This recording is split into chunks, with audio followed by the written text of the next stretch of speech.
Muy buenos días, bienvenidos a esta conferencia de prensa que ofrece el consultor jurídico de la Secretaría de Relaciones Exteriores desde La Haya, en Países Bajos. Mi nombre es José Manuel Gutiérrez Minera, soy el director de Comunicación Social de la Cancillería. Voy a moderar esta conferencia de prensa. Primero, bienvenido, consultor. Le daremos la palabra para que dé un mensaje a medios y posicionamiento de México y posteriormente pasaremos algunas preguntas que nos ha pasado periodistas de la Fuente Mexicana y bueno, vamos viendo. Entonces, bienvenido consultor, buenas noches en Países Bajos. Te damos la palabra, por favor. Muchas gracias, señor director general. Buenos días a todas y a todos. Un gusto saludarles desde la Embajada de México en los Países Bajos, en La Haya. El día de hoy participamos en la audiencia sobre medidas provisionales solicitadas por el Gobierno de México como parte de la solicitud de inicio de procedimientos, la demanda, presentada ante la Corte Internacional de Justicia el 11 de abril. Después de la irrupción violenta por parte de Ecuador a nuestra embajada en aquel país y el atentado contra la integridad física y la dignidad de nuestro personal diplomático. ¿Qué significa esta audiencia? Nosotros solicitamos determinadas medidas, en específico que la Corte le ordene a Ecuador que salvaguarde la integridad de nuestra embajada y de la residencia del personal diplomático. Ustedes recordarán que después del rompimiento de relaciones diplomáticas todo nuestro personal fue evacuado, nuestra embajada por tanto está vacía, las residencias de las casas del personal diplomático también están vacías y al interior se conservan todavía bienes y archivos con información sobre la función diplomática regular de nuestra embajada. Ecuador tiene una obligación dentro del derecho internacional de no ingresar de nueva cuenta a nuestra embajada sin permiso y también una obligación de proteger que nadie ingrese, o sea, no permitir que se brinque alguien la barda y quiera destruir o llevarse algún material de la embajada. ¿Por qué es importante obtener estas medidas provisionales de parte de la Corte? Porque Ecuador podría decir, y seguramente lo dirá el día de mañana, que es cuando le toque a Ecuador presentar sus argumentos respecto a estas medidas provisionales, decir que están actuando de buena fe, que no ingresarán, por supuesto, a la embajada, que van a cuidar que nadie se meta, pero hay una pérdida de confianza con Ecuador y eso es algo que transmitimos el día de hoy en nuestros alegatos orales. Ecuador tiene una interpretación del derecho internacional que México, por supuesto, no comparte. No hay confianza de que respeten el derecho internacional y, por tanto, necesitamos que la Corte les ordene cumplir con sus obligaciones y una orden de la Corte pues tiene consecuencias en el sentido de que si no las cumplen podemos recurrir a la Asamblea General para exigir su cumplimiento, mientras que si le llegáramos a creer a Ecuador que van a cumplir sus obligaciones de buena fe, si se vuelven a meter, pues tendríamos que ir a la Corte de nueva cuenta para obtener una orden. De eso se trata esta solicitud de medidas provisionales. Esta es la trascendencia y el día de hoy fuimos exitosos al presentar nuestros alegatos. Percibimos sensibilidad de parte de los 15 jueces, mujeres y hombres de distintos países, con los alegatos presentados por México. Este es parte de un procedimiento, como todos los procedimientos judiciales, demora, pero la solicitud de medidas provisionales se hace con la mayor urgencia, porque, como decía, el local está vacío y queremos que la orden emita esta orden para poder nosotros tener la certeza de que nuestros domicilios en Ecuador, los archivos de las pertenencias en su interior, estarán protegidos. Muy atento a sus comentarios y a sus preguntas, por favor. Gracias, consultor. Mira, hay varias preguntas sobre el tema de los tiempos, la temporalidad de esta demanda. Entonces, Uno TV, Canal 11, AFP, varias preguntas que van un poco de la misma línea. ¿Cuándo se espera una respuesta de la Corte después de esta primera audiencia o cuándo son las siguientes fechas importantes? Creo que esa es una...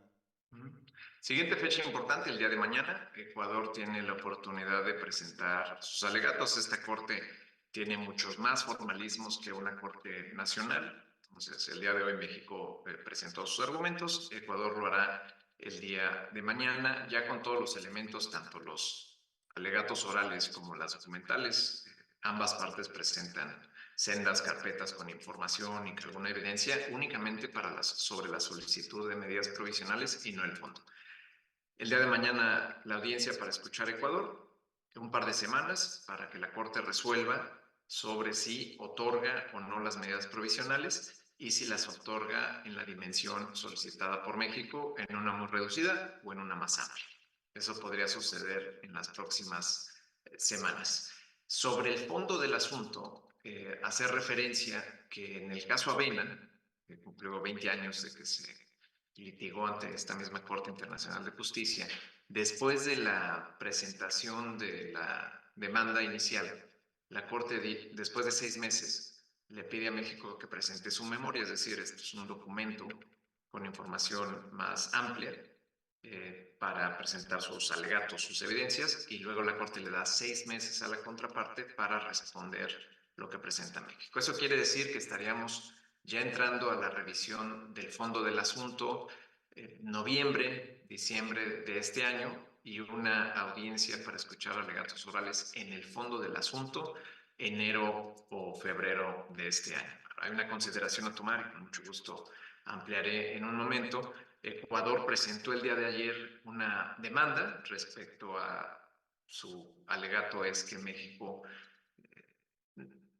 viola el derecho de asilo por haber otorgado protección al vicepresidente de Ecuador, Jorge Glass, y esa es una nueva demanda que podría fusionarse con esta demanda o podría llevarse en paralelo y eso cambiaría un poco los tiempos. Pero me quedo con estas fechas importantes por el momento. Gracias, consultor. Hay una pregunta de Perla Pineda que tiene que ver con cuáles son los escenarios ante una negativa o cuál es el plan B del gobierno de México en este caso, en caso de que no fueran aceptadas las solicitudes. Y tal vez podrías ahondar en el tema del trabajo de la delegación misma, cuál fue la diferencia, ¿no? de los que representan ante la Corte a los países. Claro, en cuanto al plan B, si bien nos sentimos confiados en la solidez de nuestros argumentos, puede pasar como en cualquier procedimiento judicial que la Corte no comparta nuestras apreciaciones, no nos otorgue las medidas provisionales y entonces nosotros tendríamos que tomar medidas con mayor urgencia. ¿Qué tendríamos que hacer? Hoy día nuestros locales están vacíos, estamos en un proceso de identificar y asegurar que un tercer país vele por los intereses de México en Ecuador. Esto es, rompimos relaciones diplomáticas, pues nadie podría reclamar directamente y de inmediato si hubiera algún tipo de violación a nuestros locales o a nuestras pertenencias. Entonces, en ese sentido, pues buscaríamos poder evacuar los documentos y las pertenencias que están al interior de nuestra embajada. La embajada es un inmueble propiedad de México. Tendríamos que tomar consideraciones en ese sentido y hacerlo con la mayor urgencia y sin una orden de la Corte, pero sí apelando a las nociones básicas de respeto que a Ecuador aún le imponen.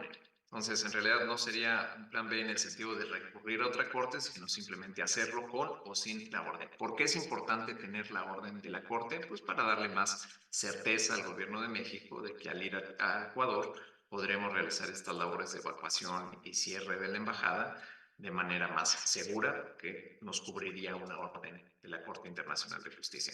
En cuanto a la delegación mexicana, me enorgullece decirlo, su servidor es miembro del Servicio Exterior Mexicano por casi 20 años, estuve acompañando por la extraordinaria embajadora Carmen Moreno, titular de esta embajada, quien nos ayudó en estos días de preparación de estas carpetas, de los alegatos, que si bien los alegatos se fueron siguiendo durante la audiencia, tienen que tener una solidez jurídica y fuimos atajando algunos de los argumentos que esperamos presente Ecuador el día de mañana. Algo importante a resaltar e histórico, es la primera vez que el gobierno de México, y son pocos los gobiernos que lo hacen, representado únicamente por personas servidoras públicas. Somos funcionarios públicos, muchas personas mucho más jóvenes que yo, pero con gran experiencia en el tema. Ustedes lo verán en la videograbación, la audiencia es en inglés, conduce en inglés, una parte en francés, cumplimos con los formalismos.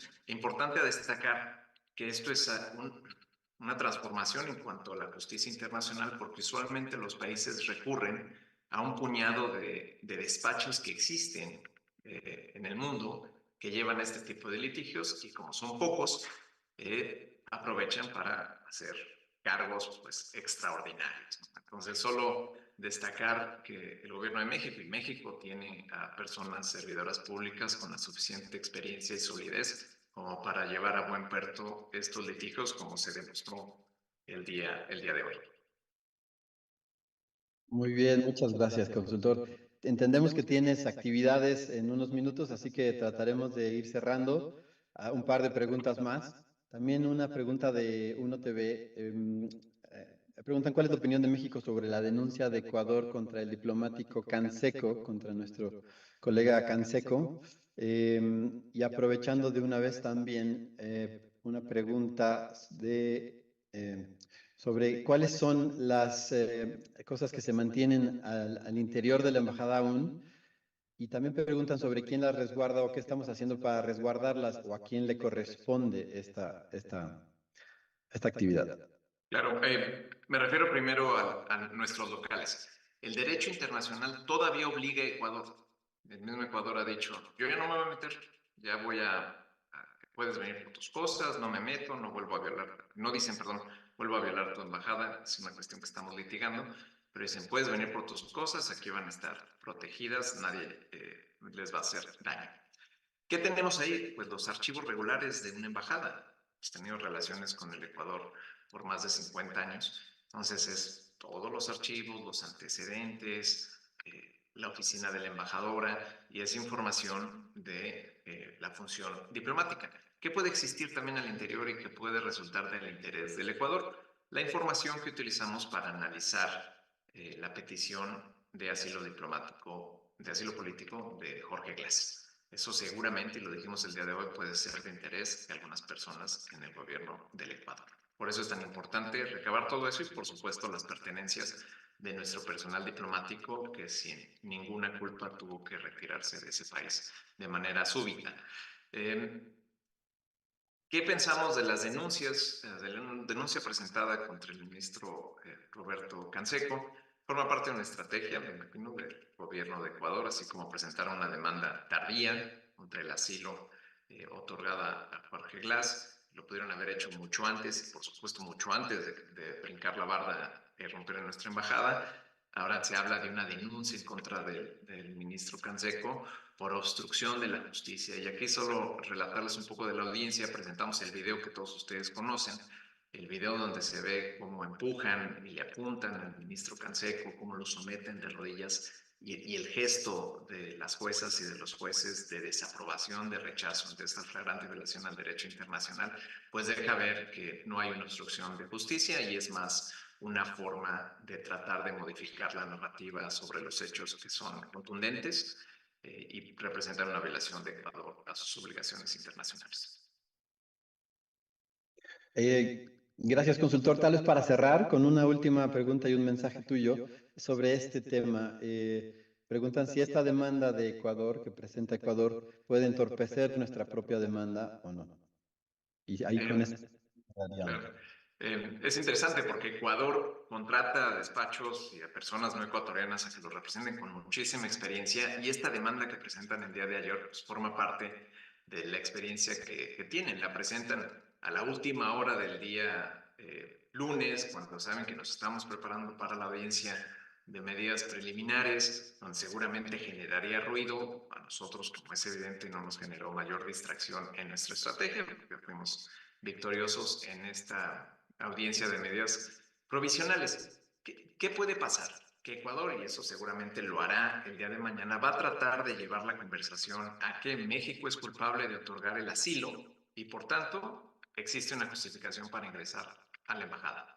El día de hoy la delegación mexicana, repito, conformada por personas servidoras públicas, Lo que hicimos fue atajar sus argumentos en anticipación, es decir, no hay justificación alguna, no hay forma de que el ingreso a la embajada pueda sustentarse en una razón que quiere esgrimir Ecuador. Entonces, Ecuador va a tratar de fusionar ambos litigios y nosotros ya estamos preparados, como lo estamos desde el inicio, porque sabíamos que vendrían por ahí, para cuestionar la pertinencia de la demanda, por qué la presentan hoy, si están hablando de hechos ocurridos entre el 17 de diciembre del 2023 y el 4 de abril del 2024. Otro de los argumentos que hemos dicho es por qué Ecuador primero recurre a la fuerza y después recurre al derecho.